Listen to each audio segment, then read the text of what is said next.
Friends, as we have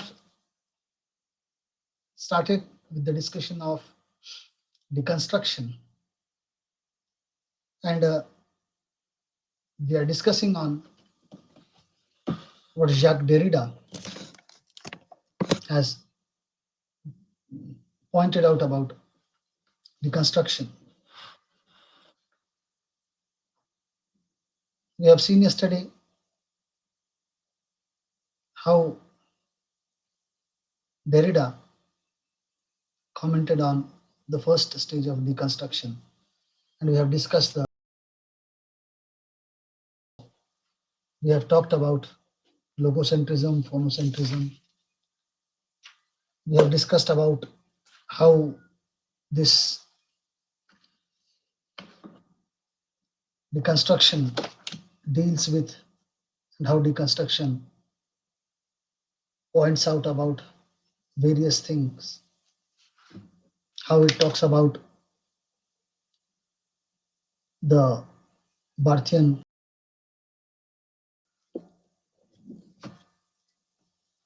Let me continue with the same discussion here and find out that how Derrida is trying to discuss, or Derrida has discussed about the idea of deconstruction. Deconstruction is a signifier that points to complex and often confusing sets of ideas, concepts, and practices.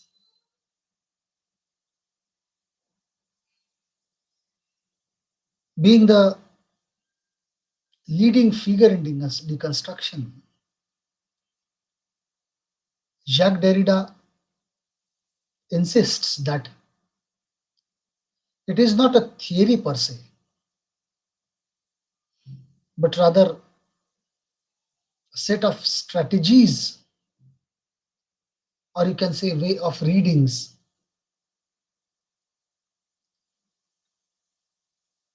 we can begin our exploration of deconstruction as we have started it, as we have initiated it in yesterday's lecture.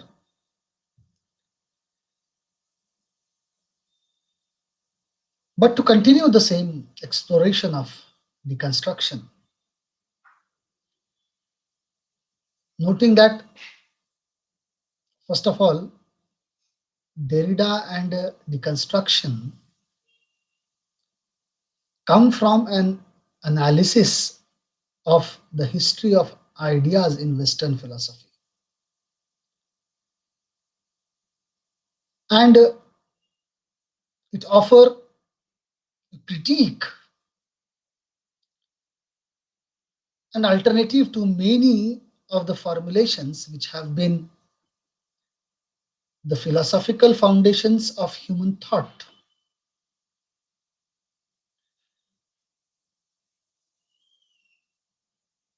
Structuralism, as we have seen, takes the human out of the center of analysis as the cause and referent for everything and replaces it with a structure. Structure becomes the most important element in any investigation because structure explains how all the units within it operate.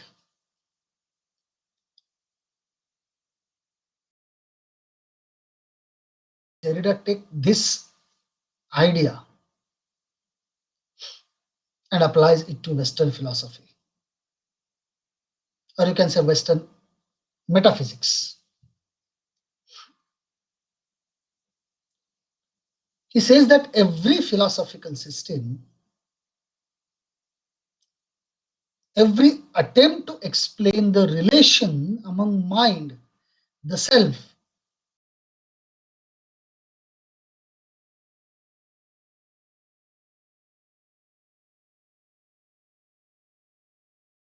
from everything comes and to which everything is refers, as we have discussed it yesterday.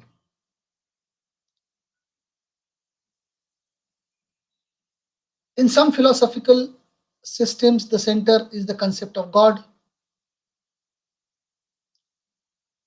In others, it is human mind, or yesterday, as we have seen, consciousness and unconsciousness, or some space aliens. It depends upon whose system you are talking about.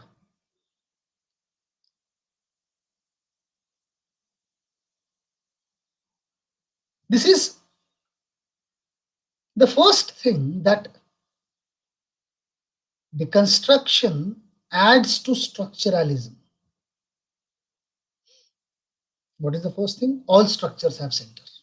This is the first thing it has added to structuralism.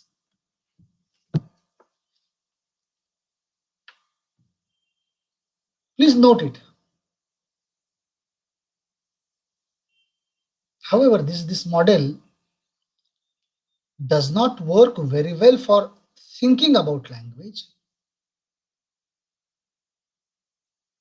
It's hard to see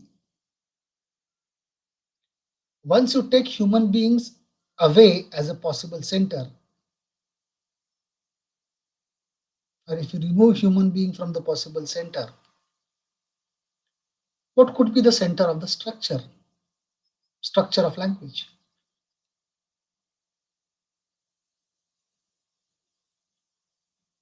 So while we are exploring Derrida's ideas about the center,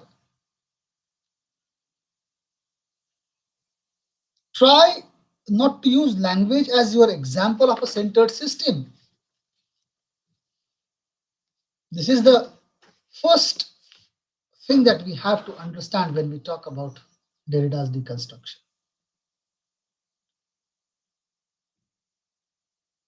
The second point, that deconstruction makes, or you can say, comes from Levi Strauss's insight that the units within a structure tend to group in binary pairs or oppositions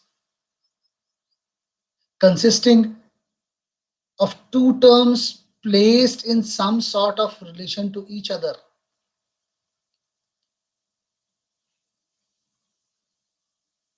Derrida says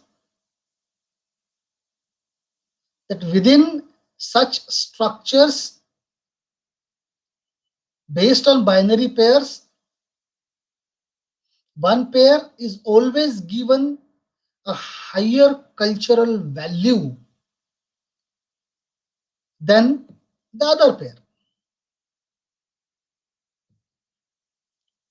One term is marked as positive, other term is marked as negative. Hence, in Western philosophies, you will find out, my friend, we get to see pairs like good, evil, and in this good and evil, we prefer good than evil. You might imagine within a minute how many binary opposites you can create. The length of your list illustrates all those things. That it illustrates what Derrida wants to point out. That most of the ways we think about the world are structured in binary opposites.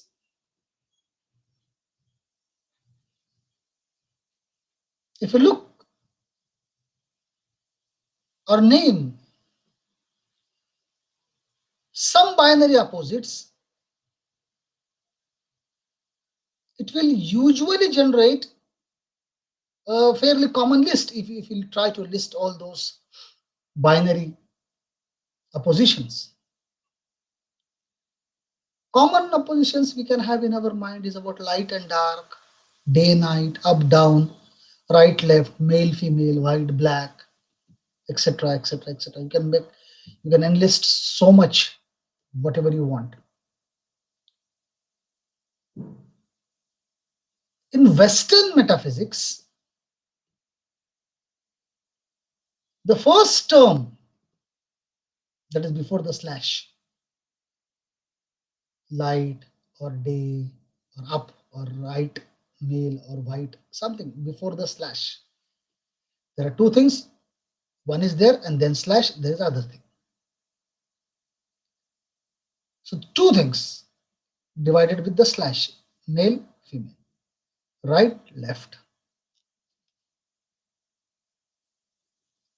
Now if you see very carefully, the first term, which is on the left of the slash, is valued over second term, that is after the slash, that is on the right side. And that's where the fun begins.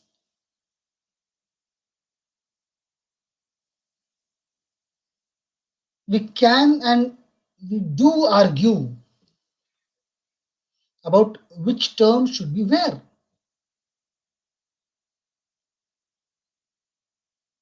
It is obvious that good is better than evil. That's why you place good first. But why is male better than female? Or white is better than black? Why? Because if you are saying that the thing which is on the left side of the slash is having higher cultural value, then why male, why white are getting more value than the thing is on the left? You may have the question in your mind. And that's exactly what deconstruction is asking.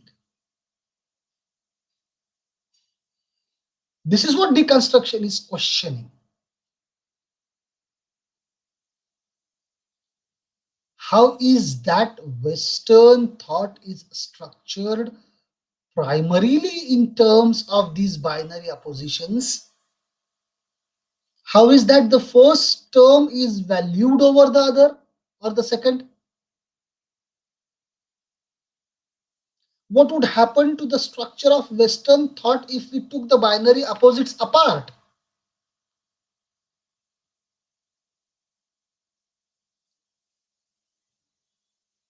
In the most famous work of grammatology, Derrida looks specifically at the binary opposition speech slash writing. And as we have seen yesterday, we have talked elaborately yesterday that speech has always been thought of as primary or original,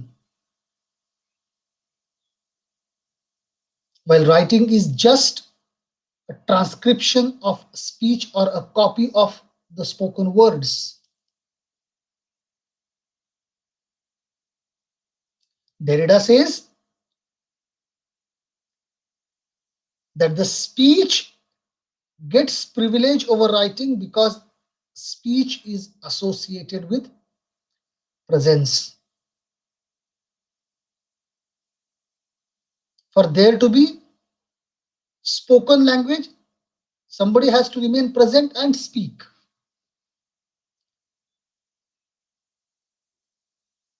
The spoken word guarantees the existence of a person doing the speaking, while the written word does not necessarily point to a person who wrote it.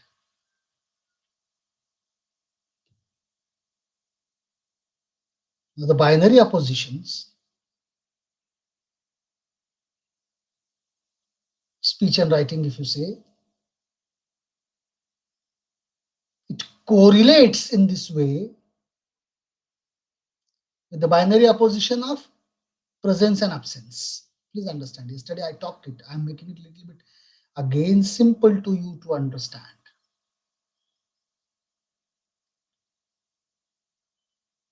Speech and presence also point to the idea of self. The speaker, because the speaker as the origin of what is being said, while writing doesn't necessarily indicate who wrote it. The privileging of speech and presence over writing and absence, according to Derrida, is again the example of logocentrism. Logocentrism in a simple word, word centered. We have discussed yesterday. I hope that you remember. And this logocentrism is the core of Western metaphysics.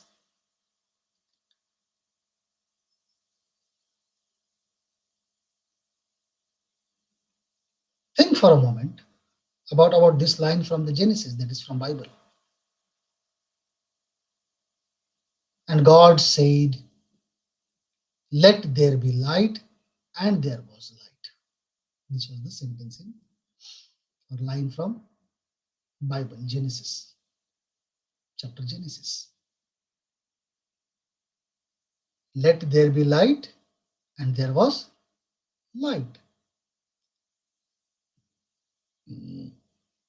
Now that statement ensures that there is God,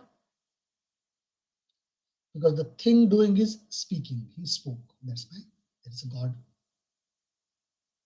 And that God is present because he's speaking. The person who is present can able to speak. In absent, how can he speak? So he's present. The present God is the origin of all the things, because God creates the world by speaking. Now, please understand, please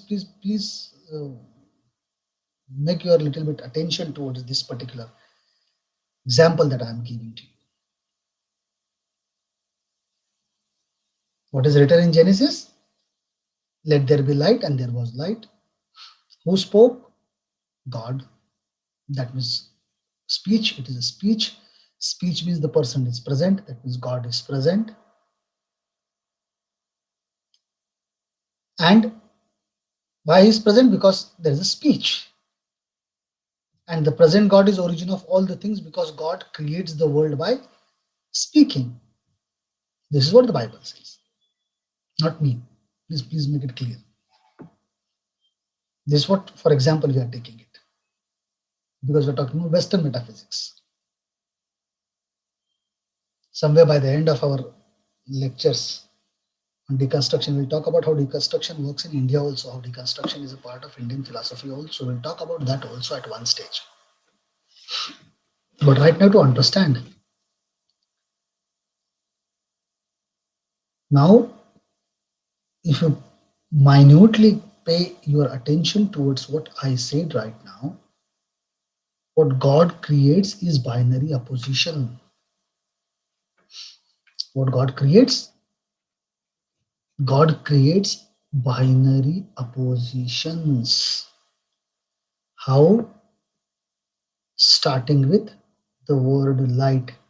That means when you're talking about light, let there be light, and there was light. That means what is present there already. Because when you want to understand light, what is, when you can able to understand the importance of life, when there light, when there is darkness. That means already there is darkness. Light opposite to it is darkness, binary opposition. Now in this system, or you can say in the world,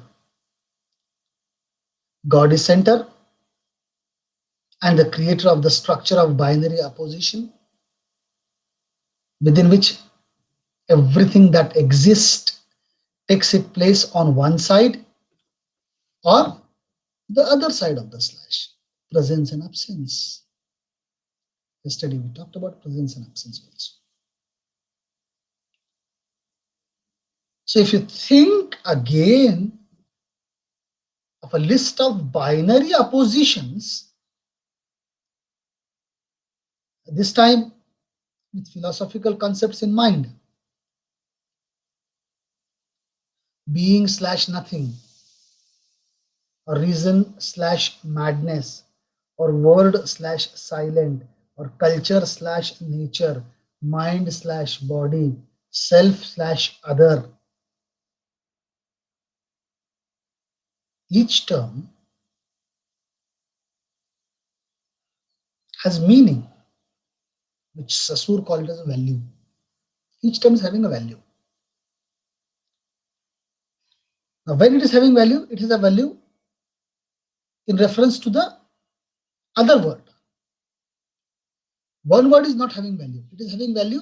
If I am saying light, it is not having complete value if you don't understand the other thing slash of it, that is dark.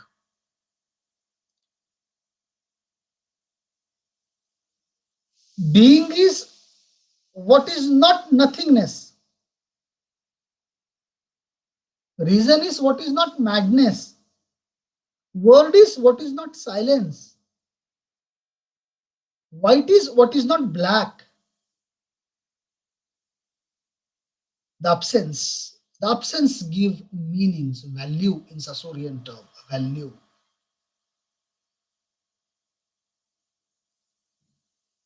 The binary oppositions are inseparable in their opposition. Please understand. Binary opposites are inseparable because the term on the side of slash only has a meaning as negation of what is on the other side of the slash. There is no meaning if there is no other side of the slash. That's why you need to understand that every binary opposites are part of it.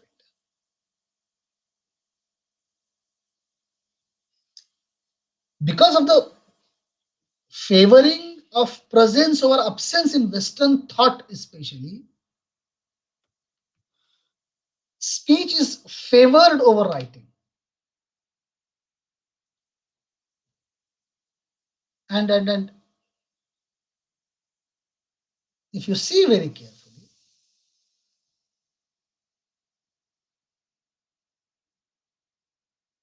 in complete Western philosophy, this is always considered as one of the most important aspect. Now, if you see very carefully, my friend,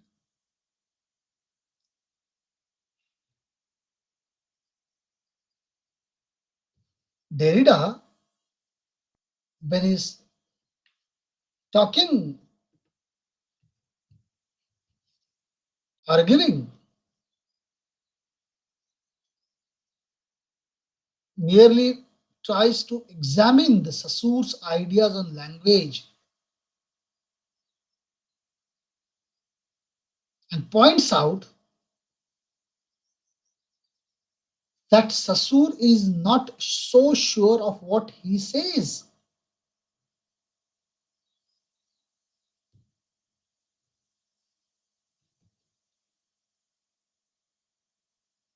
Gayatri Chakravarti Spivak, who translated Derrida's Of Grammatology in 1976. Of Grammatology is actually written in French. She has translated it in English in 1976. She says, a certain view of the world, of consciousness, and of language has been accepted as the correct one. And if the minute particulars of that view are examined, there is going to be a rather different picture which will emerge. Never examine.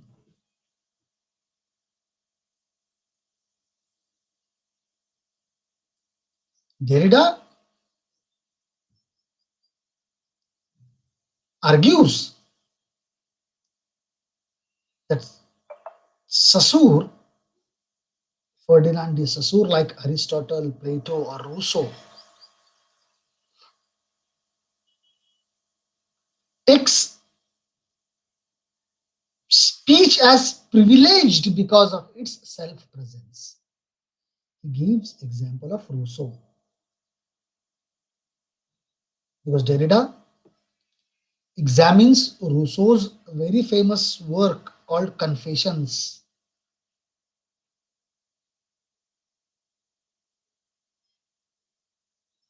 Derrida,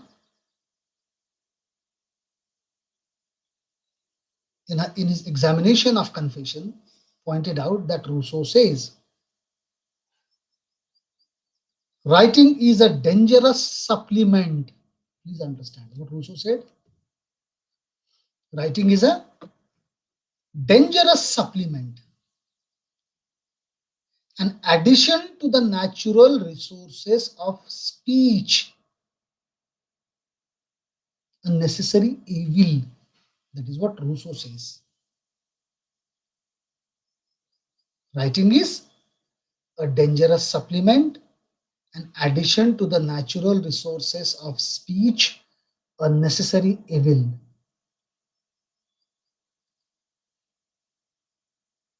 Now, Derrida points out that Rousseau uses writing to debunk writing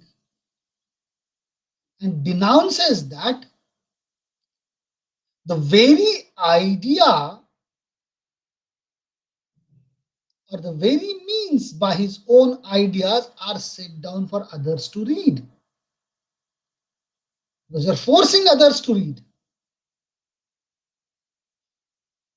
But Rousseau claims that writing is exactly the mechanism which allows to practice the art of concealment. You want to hide something, that's why you write.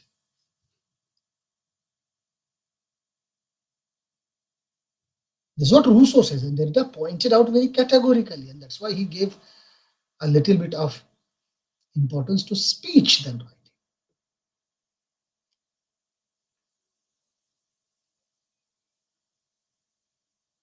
And that's why he says speech as privileged because of its self-presence.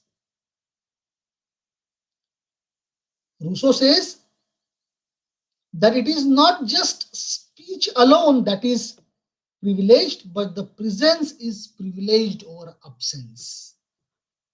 Because the one who is delivering speech is present, and that's why presence is privileged over absence.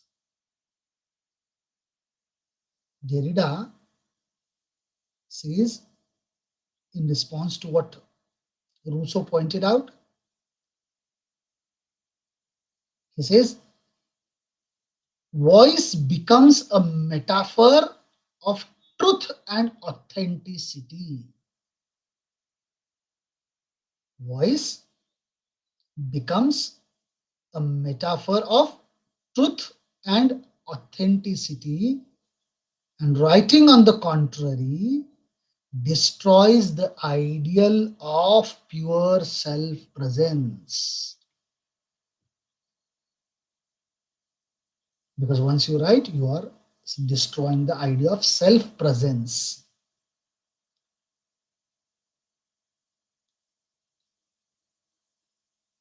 Rousseau glorifies. Rousseau glorifies speech to such extent, affirming that it is as pure, spontaneous, authentic, original, and natural that writing becomes secondary and lifeless.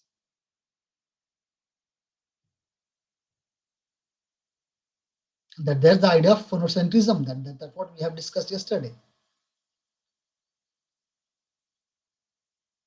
that privileging speech over writing, phonocentrism. Yesterday we have discussed both the terms, logocentrism and phonocentrism.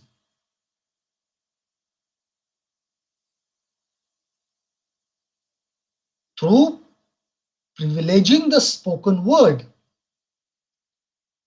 meaning and truth, reason and logic, the phonocentric tradition becomes really logocentric. That's what I said yesterday, a feature of logocentrism. Phonocentrism is a feature of logocentrism. Because phonocentrism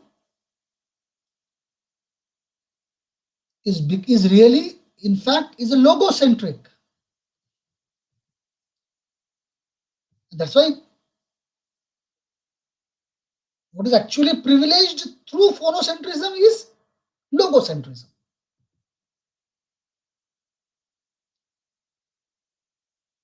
What is coming out of that phonocentrism is logocentrism. Yesterday we talked that Greek word logos, Logos, means word, reason, or truth.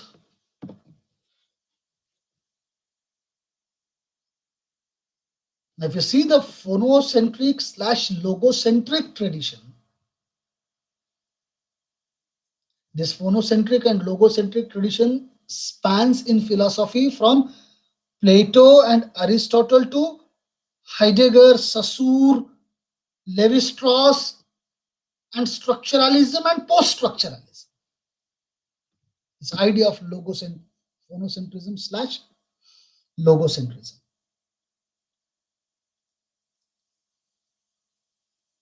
So, as portrayed by Derrida, the logocentric system always assign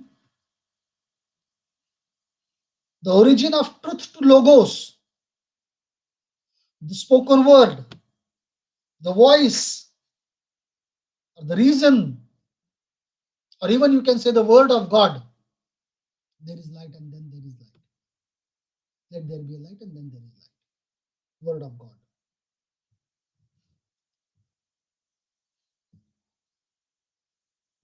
Derrida does not deny that the use of speech comes before the use of writing in the history of language or in the learning of language by human beings. A very common thing to remember. That's what I will give a very simple example to most of my students to remember this thing. When you were a kid, have you started to write down first or have you started to speak first? You started to speak at first. That's why it is speech or spoken words are supposed to be the purest or original form of truth.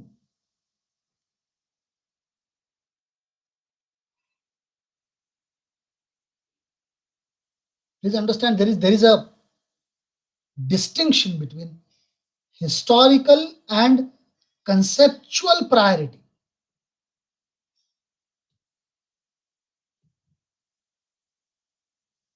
For example, I'll give example for this statement that I uttered. That there's a distinction between historical and conceptual priority.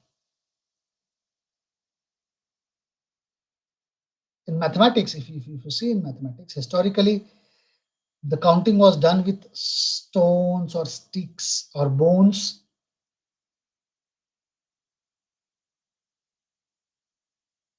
Now you will find out that all this system is discarded and new formulas has been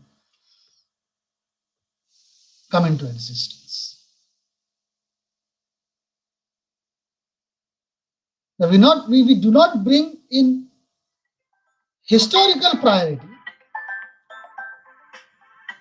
to decide conceptual importance because human beings were in a natural unrest stress. Human beings were in a natural unrest state in the beginning. If you remember, or if you go with an anthropology, you will find out human beings were in naturally undressed state. But today, being dressed is the most important and fashionable term now.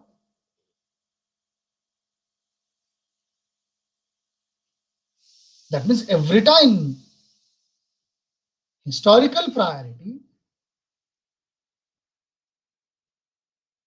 is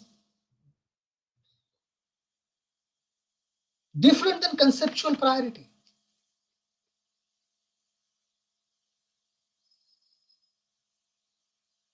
Moreover, we cannot take only the Roman style of writing which we follow regularly from left to right. We used to write them from left to right as the representative of all the writing system. Even your computer text from right to left to right. But you cannot say that there are no other systems of writings. There are other systems of writing also, which proceeds from right to left. In Arabic, in Persian, right to left. Or another system of top to bottom. If you see the Chinese, they used to write them from top to bottom. They will not write from left to right or right to left. The top to bottom. Chinese used to write from top to bottom. In different directions, they used to write. So we cannot assume that the marks on the paper, that is letters, what you say, stand for the sound of the spoken language. Even in Roman system, there is no one-to-one correspondence between speech and writing. Being a student of English, we can understand it very quickly.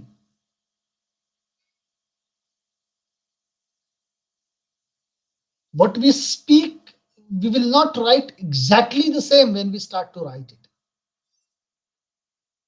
A very simple example of one word, psychology. I'm pronouncing it with sir, but when I'm writing it with P.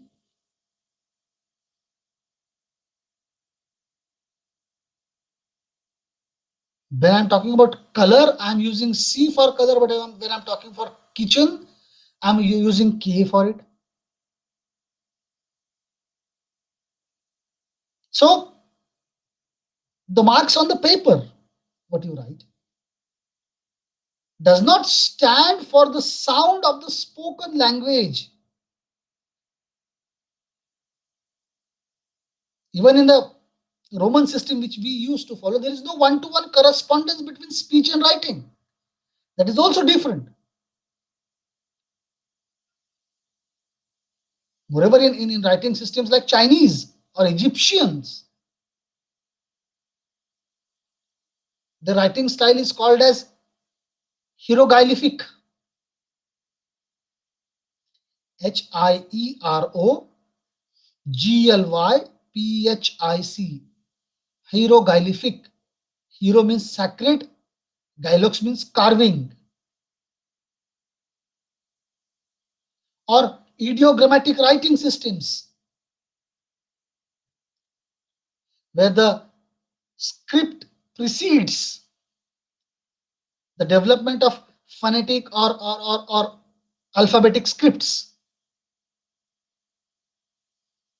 You're using some different sorts of pictures. Chinese writing is especially pictures. They are the pictures. Chinese language is pictorial language.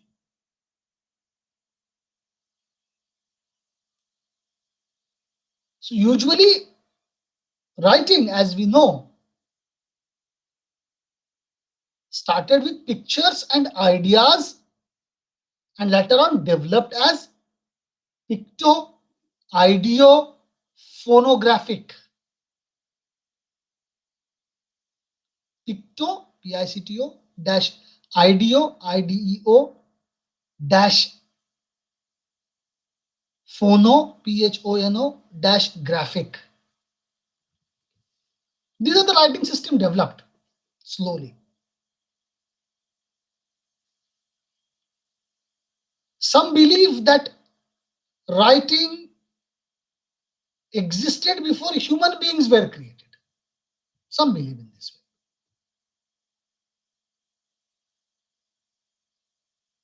For example, if you take in Islam, it is said that Allah himself gave writing to man, but not to the angels. Angels cannot write. Man can write. That is what's seen in Islam. Who is the chief accountant in Hinduism? What is his name? Chitragupta. Chitra, pictorial. Gupt, secret.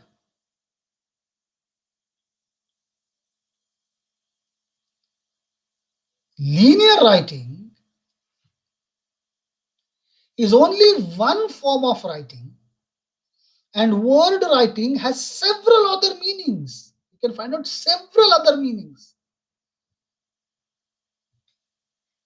Writing cannot be used only in conventional sense of inscriptions on a page. It is not inscription on a page. That's why you will find out Derrida uses writing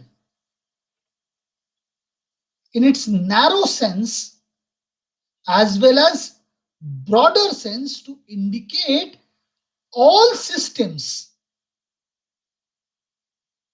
that shows traces like impressions or footprints where the object is absent actually.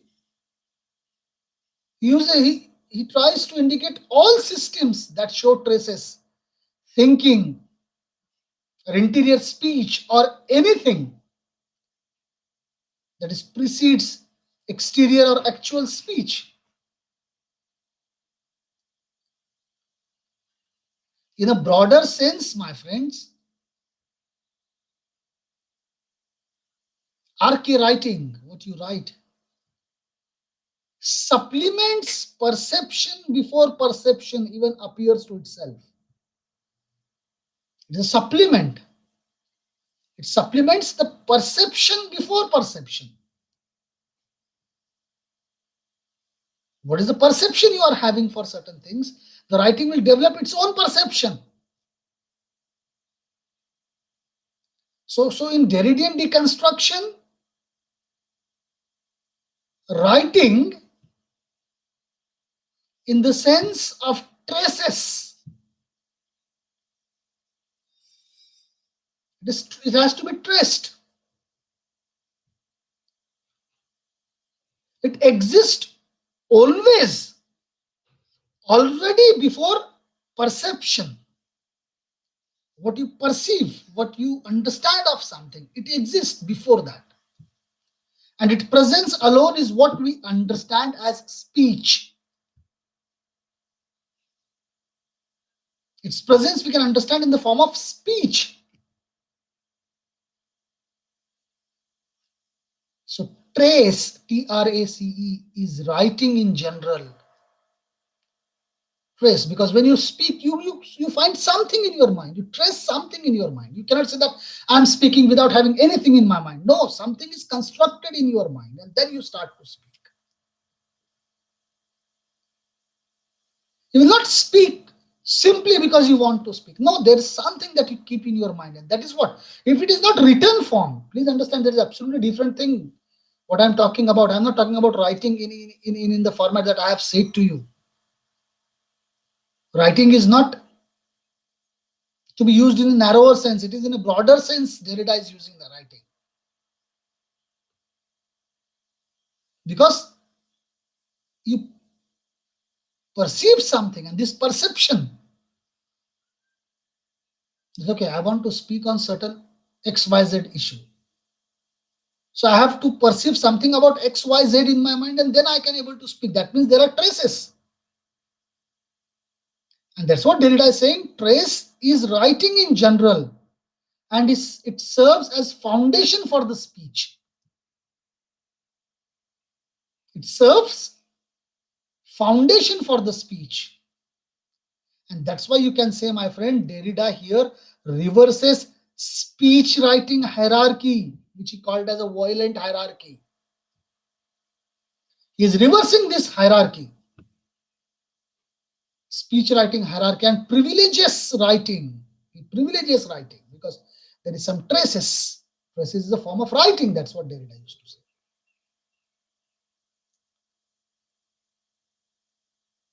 After pointing out this concept of writing, which cannot be reduced to a graphic or inscriptional sense, you cannot reduce it to the graphic or inscriptional sense. Derrida proceeds to deconstruct another important Saussurean statement.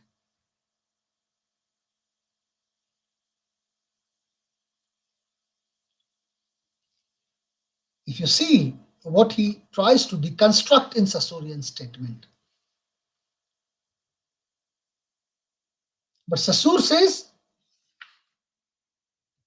has pointed out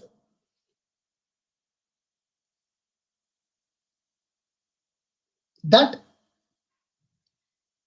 in a language there are only differences without positive.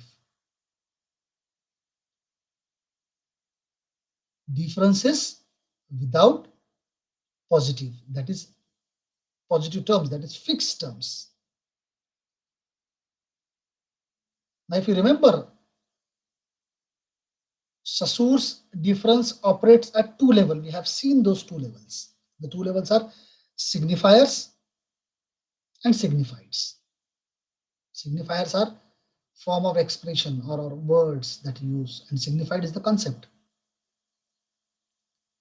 Signifiers are sound images, expressions, audible sounds in speech or visible marks in writing,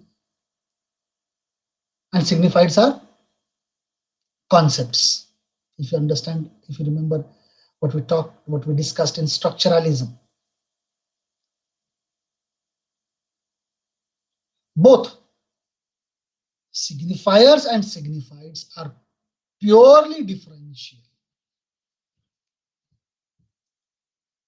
And according to Saussure, language is a system whose parts can and must all be considered in their synchronic solidarity. You have to understand all the parts in a synchronic solidarity, then and then you can able to find out the meaning or the concept. This is what Saussure said. And Derrida is not against this term called signified. He put that term under erasure. Erasure means you write down signified and if you cut it. When you cut that thing, whether that thing is removed? No. It is there. Its presence is there, but only erased. Or if you write down in pencil and erase it, you have rubbed it, but the inscription that you made is already present there.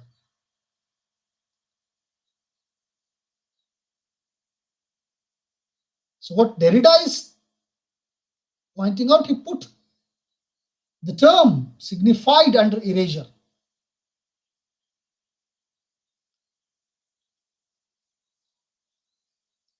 Since the word erasure is put under scrutiny because it is crossed out.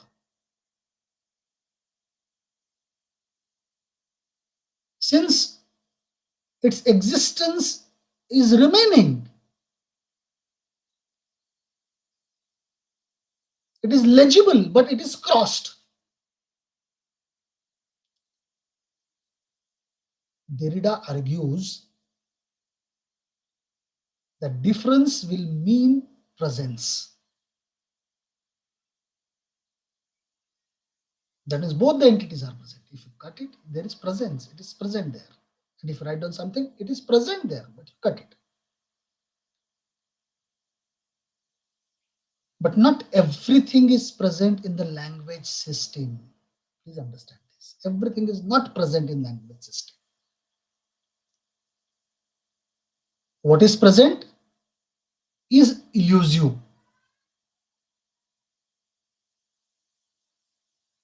There are no entities or relations of absence.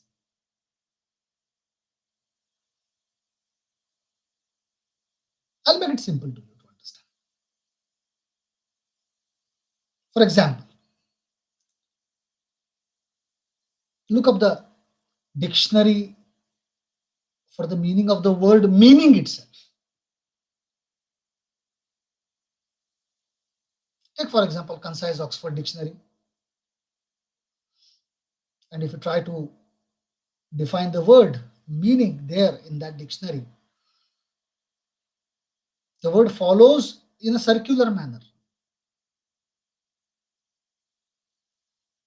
After this lecture, open the dictionary and find the meaning of meaning. What is written there? Meaning. What is the meaning written there? What is meant or significance? Now, when you go for meant,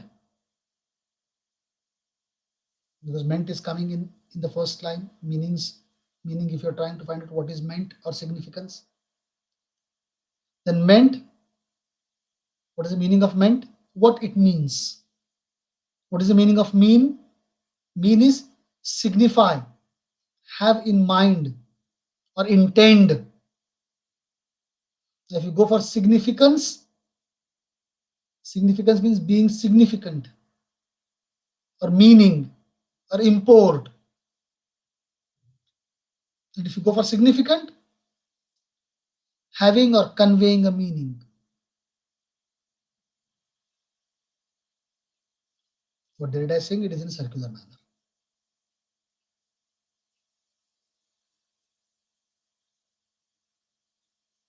In an attempt to capture the signified, that is the concept or the meaning of the word, we keep moving from one signifier to another signifier and we never get to signified. The signified get lost in search and we keep going round and round and round to find the concept or signified.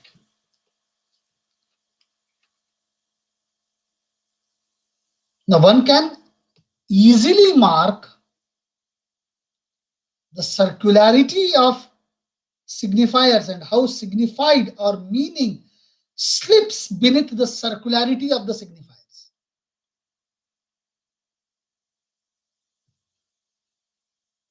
Because one may try defining, that is capturing the signified. Even you will find out a simple word like city. It can never be defined in absolute terms.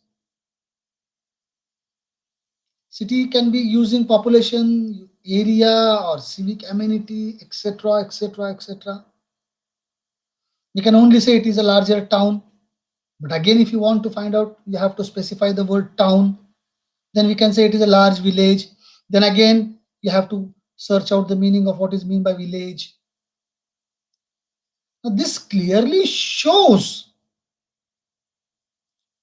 that a sign is a sign of other sign.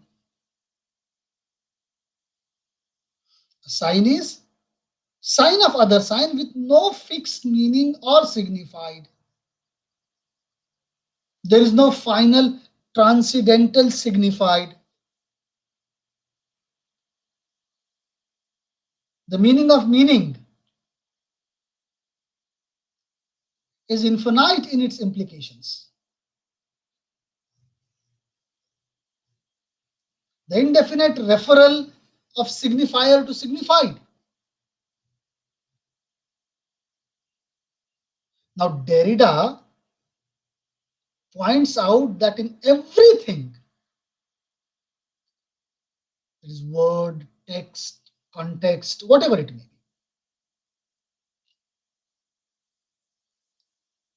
the opposite of it is always already there as a trace. Please understand trace, what I said in quite a time before.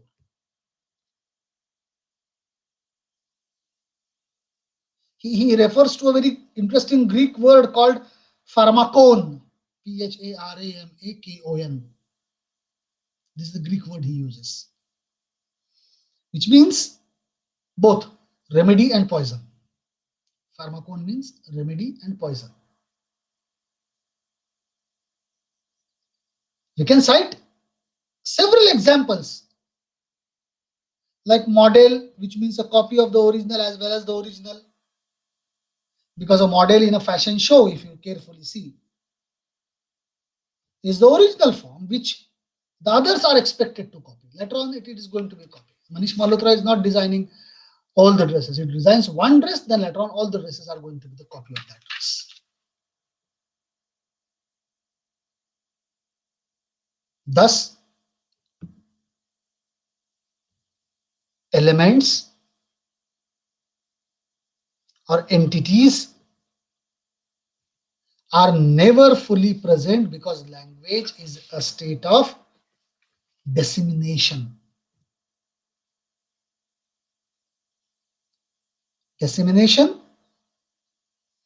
is the state of perpetually unfulfilled meaning.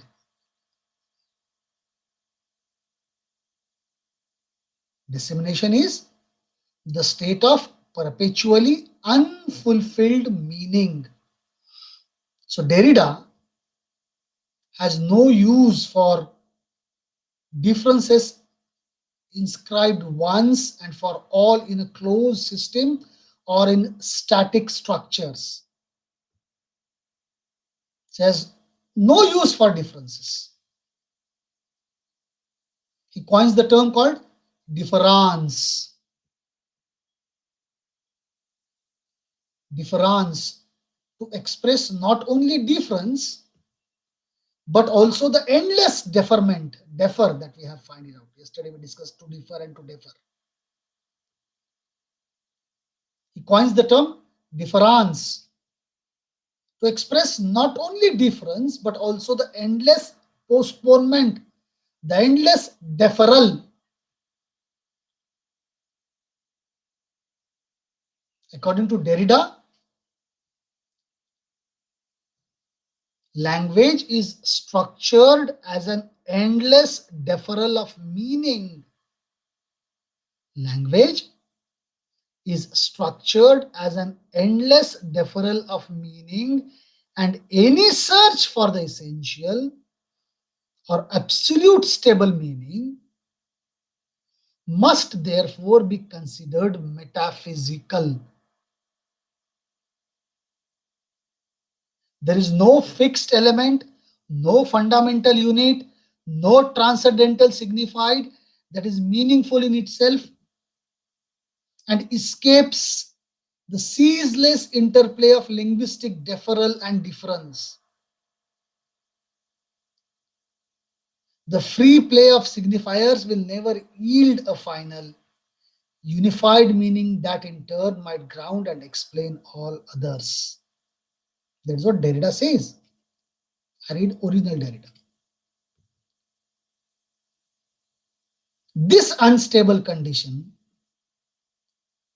entails endless weaving and unweaving of language and text. This is how he pointed out about deference. So we have talked about two things. How he talks about violent hierarchy that yesterday we discussed, the binary oppositions. We discussed about how the language is shifting, changing, and what is the idea of difference. I hope that you understand the things very comfortably.